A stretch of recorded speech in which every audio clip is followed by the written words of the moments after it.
اور جو اپنے پروردگار کی خوشنودی حاصل کرنے کے لیے مصائب پر صبر کرتے ہیں اور نماز پڑھتے ہیں، اور جو مال ہم نے ان کو دیا ہے اس میں سے پوشیدہ اور ظاہر خرچ کرتے ہیں اور نیکی سے برائی کو دور کرتے ہیں،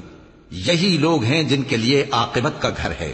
یعنی ہمیشہ رہنے کے باغات جن میں وہ داخل ہوں گے، اور ان کے باپ دادوں اور بیویوں اور اولاد میں سے جو نیکوکار ہوں گے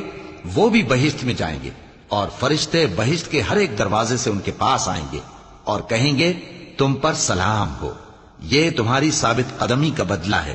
اور عاقبت کا گھر خوب گھر ہے۔ اور جو لوگ اللہ سے پختہ عہد کر کے اس کو توڑ ڈالتے اور جن رشتوں کے جوڑے رکھنے کا اللہ نے حکم دیا ہے ان کو قطع کر دیتے اور ملک میں فساد کرتے ہیں، ایسوں پر لعنت ہے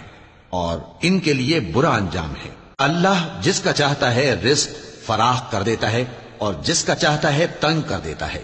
اور کافر لوگ دنیا کی زندگی پر خوش ہو رہے ہیں، اور دنیا کی زندگی آخرت کے مقابلے میں بہت تھوڑا سامان ہے۔ اور کافر کہتے ہیں کہ اس پیغمبر پر اس کے پروردگار کی طرف سے کوئی نشانی کیوں نازل نہیں ہوئی؟ کہہ دو کہ اللہ جسے چاہتا ہے گمراہ کرتا ہے، اور جو اس کی طرف رجوع ہوتا ہے اس کو اپنی طرف کا رستہ دکھاتا ہے، یعنی ان کو جو ایمان لاتے اور جن کے دل اللہ کی یاد سے آرام پاتے ہیں ان کو۔ اور سن رکھو کہ اللہ کی یاد سے ہی دل آرام پاتے ہیں۔ جو لوگ ایمان لائے اور عمل نیک کیے ان کے لیے خوشحالی اور عمدہ ٹھکانہ ہے۔